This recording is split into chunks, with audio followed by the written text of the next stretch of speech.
అక్కడ చూపించమని చెప్పండి. రైట్, ఓకే ఓకే, మళ్ళీ వద్దాం. ఒకసారి జగదీష్ గారు, గుడ్ మార్నింగ్ అండి. జగదీష్ గారు, గుడ్ మార్నింగ్ రాజేష్ గారు. ఏం చెప్తారండి? ఏంటి సోషల్ మీడియా వారేంటి? గత కొద్ది రోజులుగా చర్చ జరుగుతుంది.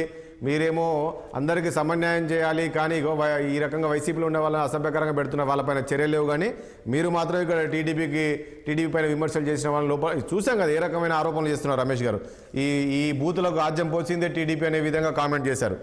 రాజేష్ గారు, ఆరోపణలు ఎంత అంటున్నారు మీరు? ఎక్కడైనా యాక్షన్ తీసుకుంది మాత్రం పలానా చోట తీసుకున్నారని చెప్పి మీరు మాత్రం చెప్పట్లా. మేము ఆరోపణలు చేస్తున్నాం అంటున్నారు మళ్ళీ మీరు. అవన్నీ వాస్తవాలు.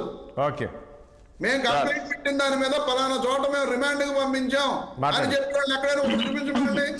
మాట్లాడిద్దాం రమేష్ గారు, ప్లీజ్. జగదీష్ గారు మాట్లాడిద్దాం సార్. ఇప్పుడు ఇది ఎందుకంటే ఏది కూడా ఒక సోషల్ ఆర్డర్ అండి. సోషల్ ఆర్డర్ ఇవాళ దారి తప్పింది. మనకి రాజ్యాంగంలో ఆర్టికల్ 19 ఉంది, freedom of speech and expression.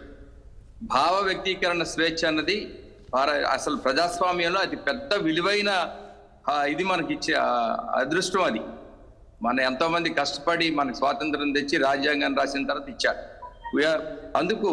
But ప్రతిదానికి ఒక లిమిటేషన్ ఉంటుందండి. ఫండమెంటల్ రైట్స్ ఎక్కడ ఉన్నాయో ఫండమెంటల్ డ్యూటీస్ కూడా ఉన్నాయండి. కాబట్టి you have an obligation. Social ఆర్డర్ని మెయింటైన్ చేసినంత వరకు నీకు స్వేచ్ఛ ఉంది. కానీ ఆ ఆర్డర్ని దాటి వ్యక్తిగత విమర్శలకు వెళ్ళటం, పర్సనల్గా మనకి అలిగేషన్ చేయటం, ఇవన్నీ కూడా ఇష్యూ బేస్డ్గా మాట్లాడుకుంటే డెమోక్రసీ అంత ఫైన్ గవర్నమెంట్ ఈ ప్రపంచంలో లేదండి. బట్ ఇప్పుడు ఏమవుతుందంటే ఇష్యూస్ వదిలేసి పర్సనల్గా వెళ్ళిపోయి అక్కడి నుంచి ఇంకా అలిగేషన్స్లో కూడా క్రియేటింగ్ అలిగేషన్స్, ఫ్యాక్ట్ మాట్లాడినా పర్వాలేదు, అలిగేషన్స్ క్రియేట్ చేయటం, రాజ్యాంగంలో లేని అంటే అలాంటి మాటలు కూడా ఆడటం. ఇప్పుడు అరుణ్ గారు చెప్పారు, మళ్ళీ నేను అవన్నీ రిపీట్ చేయను. అంచేత అంతగా వెళ్ళి ఎంతగా బాధ పెడితే దాన్ని అడ్డుకుంటే వైసీపీ గవర్నమెంట్లో కొట్టడాలు, స్టేషన్కి తీసుకెళ్లి కొట్టడాలు. ఇప్పుడు రమేష్ గారు కూడా ఎలాబరేటివ్గా ఆయన కూడా అన్ని తెలుసు. నేను అంటున్నాను, చాలా మందిని తీసుకెళ్లి స్టేషన్లో చెదగొట్టి అసలు ఇన్స్టెంట్ యాక్షన్ అన్నమాట. అంటే జ్యుడిషియల్ ప్రాసెస్ లేదు, లీగల్ ప్రాసెస్ లేదు. ఇందాక మీరు ఒకటి అడిగారు అరుణ్ గారిని, మీరెందుకు యాక్షన్ తీసుకోవటం లేదు ఇంకానంటే దిర్ ఈజ్ ఎ సిస్టమ్ అండి. ఆ సిస్టమ్స్ ని పనిచేయించాలండి, మనం ఇన్వాల్వ్ అయిపోకూడదండి. అక్కడ ఉంది ఇప్పుడు ఒక ఇది ఉంది, కేసులు పెట్టారు. కేసులు పెట్టిన తర్వాత పోలీసు వాళ్ళు ఎంతవరకు చేయాలో చేస్తారు. తర్వాత ఇట్ గోస్ టు జ్యుడిషియరీ అంచేత తప్పించుకోలేరు ఎవరు కూడా. నేను చెప్తున్నానండి, లైన్ ఆఫ్ కంట్రోల్ దాటిపోయిన తర్వాత ఖచ్చితంగా they have to face the music. అందులో ఏమీ లేదు. అది ఇవాళ ఎన్డీఏ గవర్నమెంట్ లో ఏంటంటే ఆ సిస్టమ్స్ ద్వారా చేస్తారు. ఒకటి జగదీష్ గారు, నేనేమంటున్నా, వీళ్ళు ఏమంటున్నారంటే ఓకే మీరు ఎవరు తప్పు చేసినా తప్పు మాట్లాడినా ఖచ్చితంగా చర్యలు తీసుకోండి, at the same time same న్యాయం ఉండాలి అంటున్నారు. ఇప్పుడు ఈరోజు చంద్రబాబు నాయుడు గారి పైన కానీ పవన్ కళ్యాణ్ గారి ఈ రకంగా పోస్టులు పెట్టారనే దాంట్లో మీరు చర్యలు తీసుకుంటామంటున్నారు.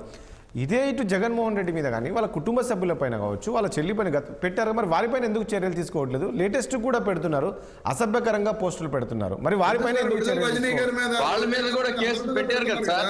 తెలుగుదేశం వాళ్ళ మీద కూడా కేసులు పెట్టారు సార్, అందులో ఏం లేదు. అయితే ఇప్పుడు ఏం మాట్లాడుకుంటామంటే ఇంత దారుణమైన పోస్టులు ఎవరు పెట్టరు. మా ముఖ్యమంత్రి గారు చంద్రబాబు నాయుడు గారు చాలా స్పష్టంగా చెప్పారు, చాలా స్పష్టంగా అసెంబ్లీలో కానీ బయట కానీ ఈవెన్ ఆర్డర్స్ కూడా అలాగే ఇచ్చారు. ఏంటంటే ఆ సోషల్ మీడియాలో ఎవరి మీద, whether in the opposition leader అవ్వచ్చు లేకపోతే వీళ్ళు అవ్వచ్చు, ఎవరి మీద కూడానండి, ఇండివిజువల్ మీద, అసలు not only the political system గురించే మనం మాట్లాడుతున్నాం. But at the same time అసలు రాజకీయాలతో సంబంధం లేని వాళ్ళు కూడా చాలా మంది సఫర్ అయ్యారు వైసీపీ గవర్నమెంట్ లో. జగదీష్ గారు నేనేమంటున్నానంటే ఒకటండి జగదీష్ గారు, మనం గత వారం రోజులుగా చూస్తే శ్రీరెడ్డి అంశం కావచ్చు, అదేవిధంగా రామ్ గోపాల్ వర్మ పోసాని అంశంలో ఈరోజు వాళ్ళు ఒకరేమో కోర్టుకు వెళ్ళడం, శ్రీరెడ్డి ఏమో వేడుకోవడము, పోసానేమో నేను ఇక రాజకీయాల దూరం ఈ రకంగా చెప్తుంటే మనం కొన్ని చూస్తున్నామండి. కామెంట్స్ చూస్తుంటే ఏం చెప్తున్నారంటే అది కాదు, ఇదంతా ఒక డ్రామా, వీళ్ళు ఇప్పుడు అధికారంలో లేరు కాబట్టి ఈ రకంగా మాట్లాడుతున్నారు, వాళ్ళని నమ్మే పరిస్థితి లేదు, వారిపైన చర్యలు తీసుకోవాలి అనే విధంగా బాగా, అంటే మీ పార్టీకి సంబంధించిన వాళ్ళు కావచ్చు, బయట నుంచి కావచ్చు, చాలా వరకు కామెంట్స్ వస్తున్నాయి. దీన్ని బట్టి మరి ఎందుకు చర్యలు చర్యలు తీసుకోవట్లేదు. మీరు అంటున్నారు చట్టం ప్రకారంగా తీసుకుంటా అంటున్నారు. సరే ఓకే, ఇప్పుడు చూస్తున్న ఆర్జీవి ఉన్నాడు, రేపు కోర్టుకు వెళ్తున్నాడు, కోర్టు నుంచి స్టే వస్తుంది, అయిపోయింది. కోర్టుకి వెళ్ళారు సార్, స్టే కూడా ఇవ్వలేదు చెప్తున్నాను. ఈ రోజు ఆర్జీవి స్టే కూడా ఇవ్వలేదు. We cannot interfere at this junction అన్నారు సార్.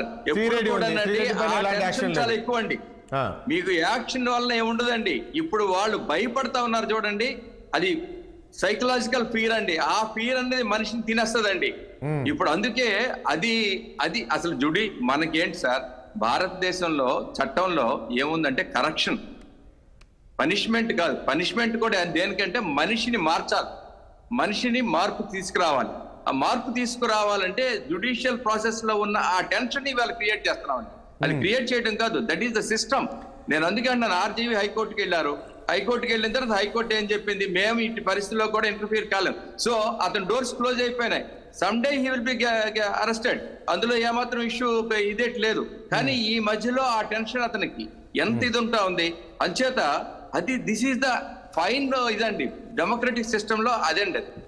జగన్మోహన్ రెడ్డి కాదండి, మీరేమో ఈ రకంగా అసభ్యకరంగా కామెంట్ చేస్తే అరెస్టులు ఉంటాయి అంటున్నారు. కానీ అక్కడ జగన్మోహన్ రెడ్డి గారు మాజీ ముఖ్యమంత్రి చెప్తున్నారు, జస్ట్ ప్రభుత్వాన్ని ప్రశ్నిస్తే అరెస్ట్ చేస్తారా, పథకాలు అమలు కావట్లేదని చెప్పేసి పోస్టులు పెట్టిన వాళ్ళని కూడా అరెస్ట్ చేస్తున్నారు, ప్రభుత్వాన్ని ప్రశ్నించొద్దా అంటున్నారు. దీన్ని ఎంతవరకు చూస్తారు, మీరు ఎలా చూస్తారు?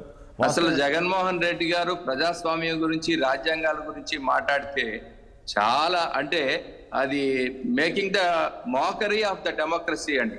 ఎందుకంటే ఆయనకి వ్యవస్థల మీద ఆయనకి నమ్మకం లేక సొంత వ్యవస్థను పెట్టుకొని ఎంతవరకు అంటే ఎవడో పోస్ట్ పెట్టాడంటే తీసుకెళ్ళండి, అర్ధరాత్రి అరెస్ట్లు అండి, అర్ధరాత్రి అరెస్ట్ చేసి బాధేయండి, కొట్టేయండి, ఇది అండి.